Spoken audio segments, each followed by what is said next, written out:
Assalamualaikum warahmatullahi wabarakatuh. Tonton Fahriza Nora Official. Subscribe, like, share, and comment. Assalamualaikum warahmatullahi wabarakatuh. Assalamualaikum warahmatullahi wabarakatuh.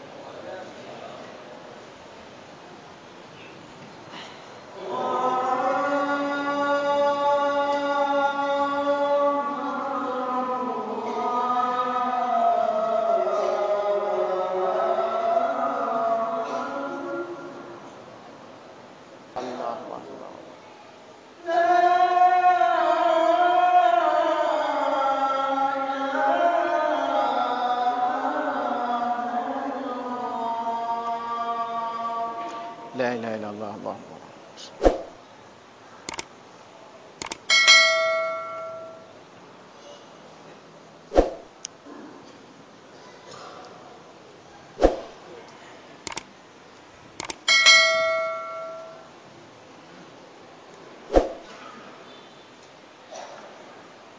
Alhamdulillah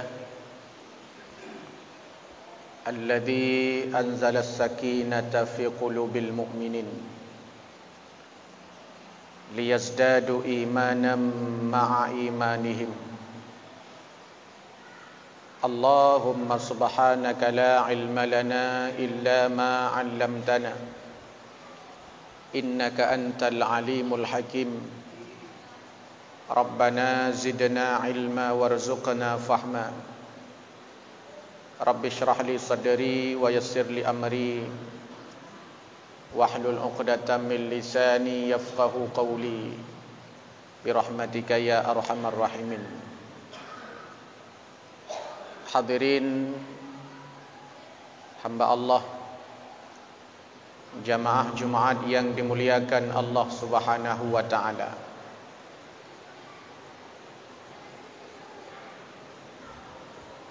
Salah satu nikmat besar di antara nikmat-nikmat yang Allah berikan kepada kita adalah hidup di negeri yang aman, damai, merdeka.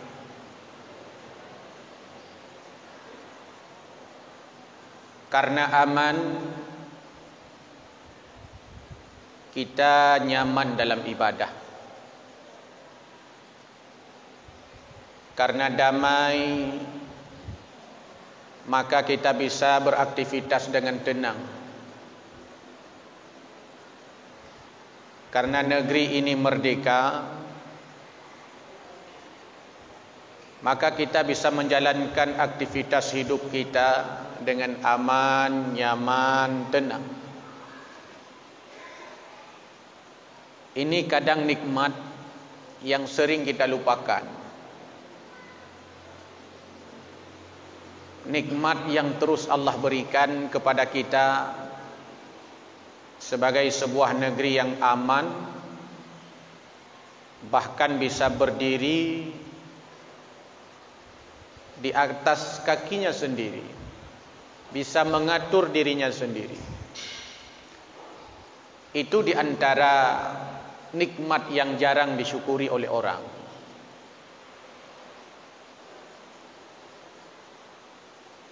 Berbeda dengan saudara-saudara kita di beberapa belahan dunia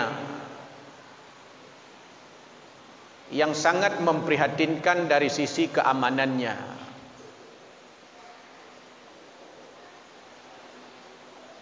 Di antaranya adalah saudara-saudara kita di Palestina.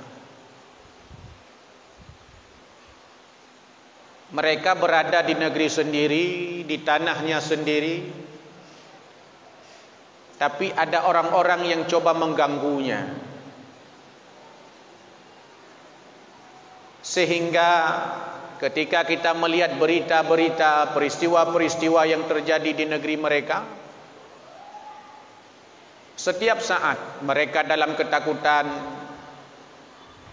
Setiap saat kita melihat mereka di berita-berita tentunya. Sekolah-sekolah hancur, dibombardir oleh Zionis Israel. Rumah sakit hancur, institusi-institusi, lembaga-lembaga sosial, lembaga-lembaga publik susah bergerak dan berjalan.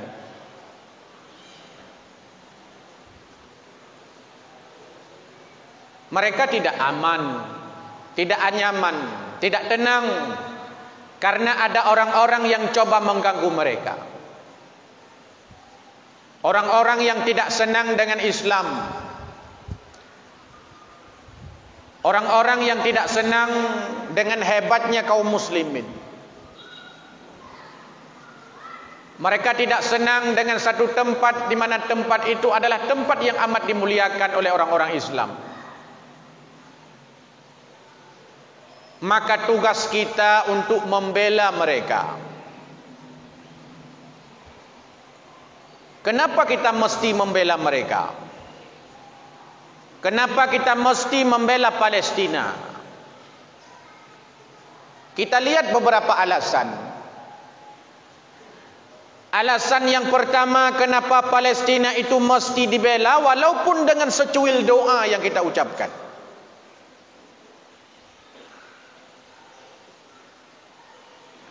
Karena di antara negara, di antara wilayah, di antara tanah yang disebutkan Allah Azza wa Jalla dalam Al-Quran, Palestina.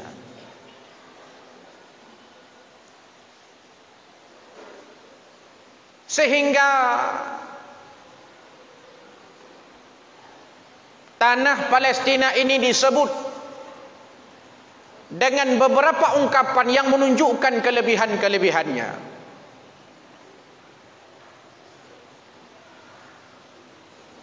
Palestina itu Ardul Anbiya was Salihin, tanahnya para nabi, tanahnya orang-orang saleh. Banyak para nabi, para rasul diutus Allah Subhanahu wa taala untuk berdakwah mentauhidkan Allah Azza wa Jalla di Palestina. Di antaranya Nabi Allah Ibrahim alaihissalam, Nabi Allah Ishaq alaihissalam, Nabi Allah Yaqub alaihissalam, Nabi Allah Musa alaihissalam, Nabi Allah Isa alaihissalam. Ini di antara para nabi, para rasul yang diutus Allah Subhanahu wa taala di antara tempat dakwah mereka, wilayah Palestina. Banyak ulama-ulama besar yang lahir dari negeri Palestina. Kita kenal nama Ibnu Hajar Al-Asqalani, pengarang kitab Bulughul Maram. Asqalani nama sebuah kampung, Asqalan, di Palestina. Imam Syafi'i, mazhab yang kita ikuti, bahkan yang mayoritas diikuti oleh masyarakat Indonesia ini, mazhab Syafi'i. Imam Syafi'i lahir di satu tempat diberi nama dengan Gaza. Biasa disebut orang hari ini Gaza. Jalur Gaza, jalur itulah yang sedang ditutup hari ini oleh Zionis Israel. Ulama besar, mujtahid, Imam Syafi'i lahir di sana. Maka disebutlah Palestina itu sebagai Ardul Anbiya was Salihin, tanahnya para nabi, tanahnya orang-orang saleh, tanahnya para ulama. Maka layak kita bela. Alasan yang kedua, Palestina itu adalah Ardul Ukhuwah, tanah persaudaraan, di mana di sana umat Islam, kita Islam. Bukankah antara satu Muslim dan Muslim lainnya adalah bersaudara? Dalam Islam tidak ada batasan sekat-sekat teritorial, kita bersaudara. Kalau dia Muslim, apapun sukunya, dari bangsa apapun dia, apapun warna kulitnya, apapun profesinya, apapun jenis kelaminnya, kalau dia Islam, itulah saudara kita. dimanapun mereka berada.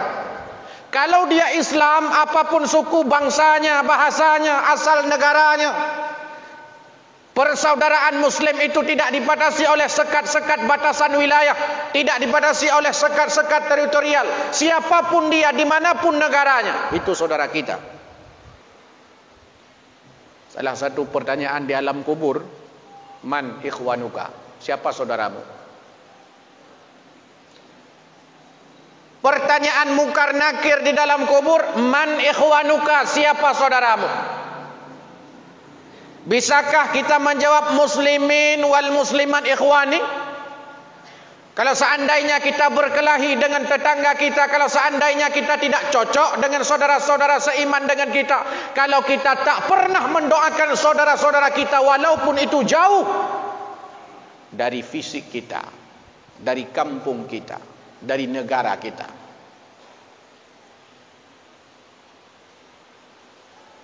Bisakah kita menjawab itu?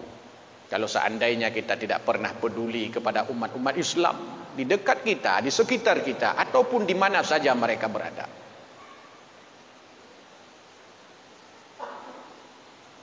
Ardul Ukhwah. Di sanalah tempat kita menjalin persaudaraan. Ketika ada musibah, sakit, tangan kanan, tangan kiri terasa sakit. Inilah yang digambarkan Nabi. Al-muslimu bainal muslim. Satu orang Islam dengan Islam yang lain kalbunyan, seperti bangunan. Diumpamakan oleh Nabi. Muslim yang satu dengan Muslim yang lain laksana satu tubuh. Jarau sakit, kaki sakit, ulai sakit, bansabah tubuh sakit, kaki sakit, ulai sakit, mata sakit, iga tu sakit, pulau iga sakit, di Bandung mata bawah tu manuk-manuk degi itu orang tahu. Itulah bandingan Nabi umat Islam itu. Beok tubuh tanya sakit, mandum terasa sakit. Mestinya watanya cara tipoh legop bengeh tu.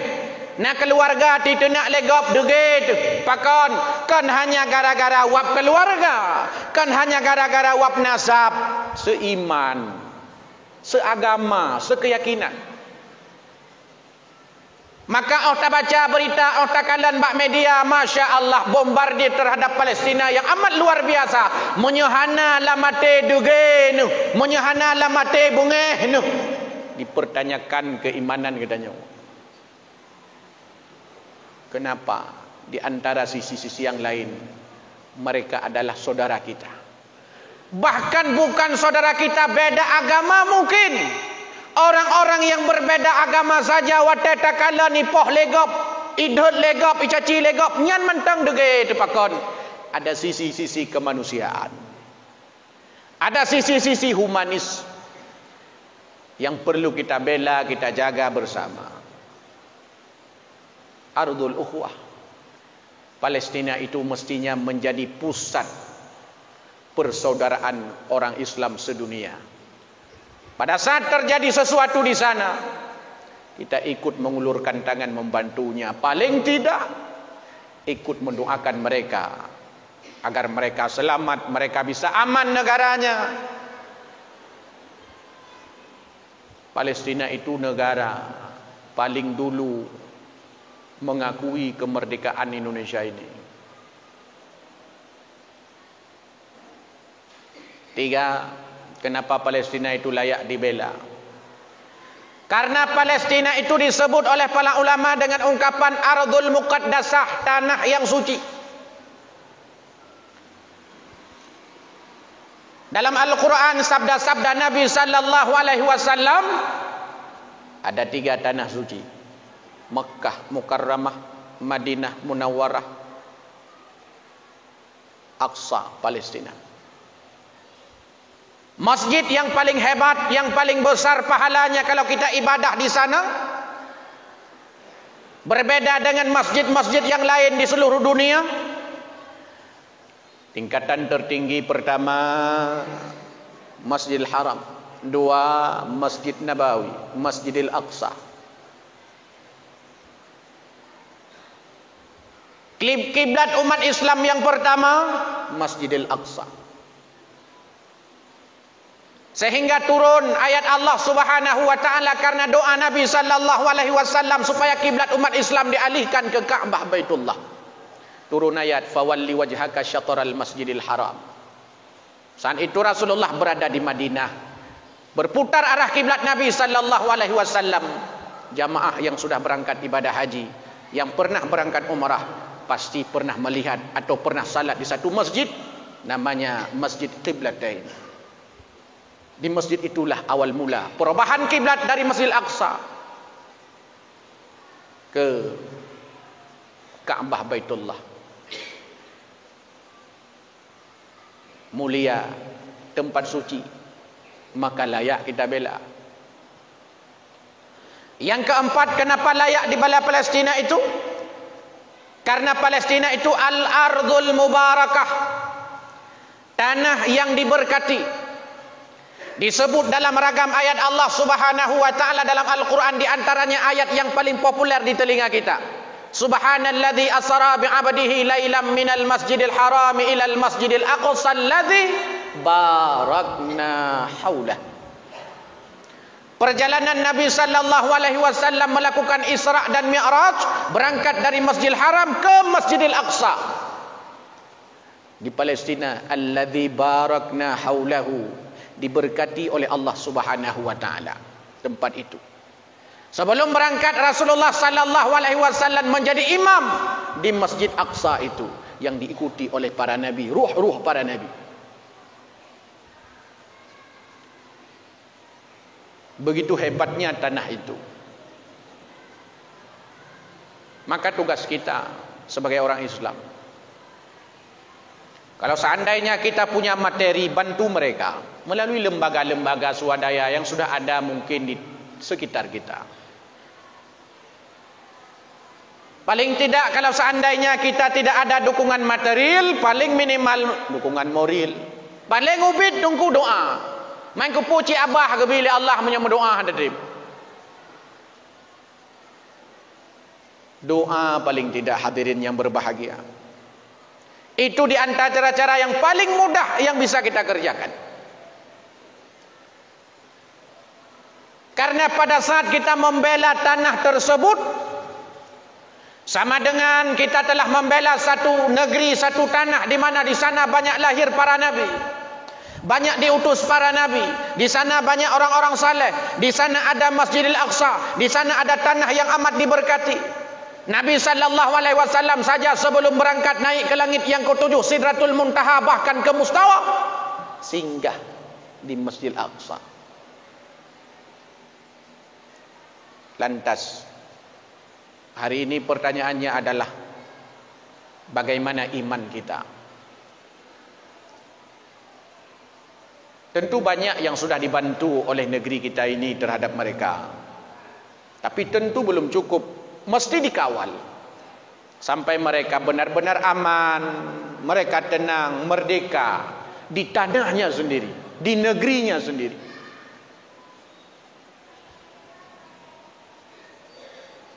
Itu PR umat Islam di akhir zaman ini, PR umat Islam di era modern ini. 2 miliar manusia di muka bumi ini adalah Islam. Dari jumlah populasi 7,5 miliar manusia di atas permukaan bumi. Kemana umat Islam yang 2 miliar ini? Mana negara-negara Islam?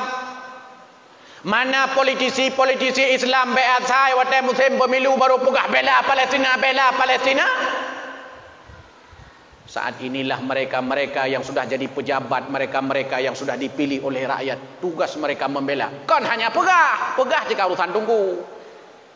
Negosiasi politik, diplomasi, nyanlah. Nya pegah lagi nyo khatib, tunggu, abu, ulama. Tapi pemimpin-pemimpin kita yang Islam, mereka mesti berdiplomasi. Mereka mesti bergerak sesuai dengan pangkat, sesuai dengan tugas, kewenangan yang mereka miliki. Jamaah Jumat yang dimuliakan Allah Subhanahu wa taala, khatib ingin mengetuk hati pribadi dan kita semua agar kita peduli dengan sesama kita umat Islam. Orang beriman, innamal mu'minuna ikhwah, hanya saja orang beriman itu bersaudara. Ukhuwah itu asal kata dari akhun. Akhun itu saudara kandung. Abang kandung, akhi, abang kandungku. Kakak kandungku, ukhti, akhun. Saudaraku, saudara kandung, abang tu, akhunnya. Islam amat luar biasa bagaimana mengikatkan hubungan antara Muslim disebut dengan istilah ukhuwah. Dari kata akhun artinya hubungan keterikatan kita antara Muslim satu dengan Muslim yang lainnya seperti saudara kandung. Seperti saudara kandung kita. Lagi abang tu, lagi ado draw tu, lagi adik draw tu, lagi apa draw tu, lagi abu draw tu. Sabuh keluarga, akhun, ukhuwah.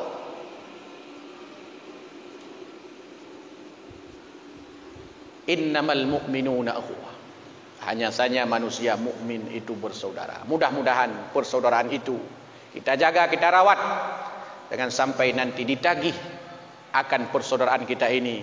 Kita tidak bisa mempertanggungjawabkannya.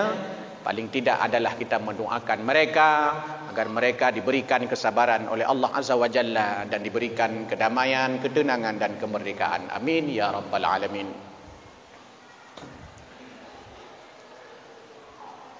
Alhamdulillahi rabbil alamin. Arsala rasulahu bil huda wa dinil haq liyudhhirahu 'ala ad-din kullih wa kafa billahi shahida.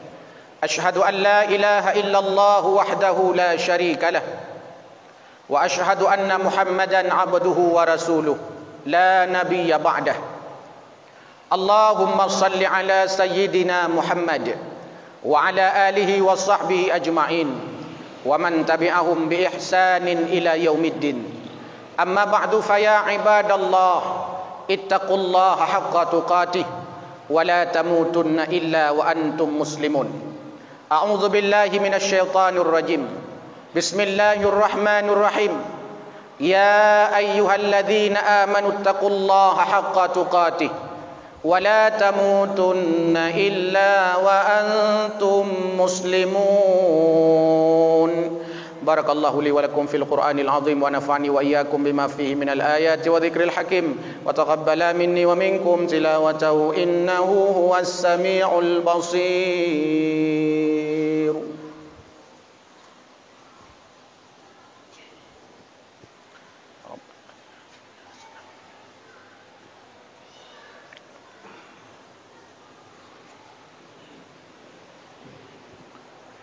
Alhamdulillahi rabbil alamin wa bihi nasta'inu ala umuri dunya waddin.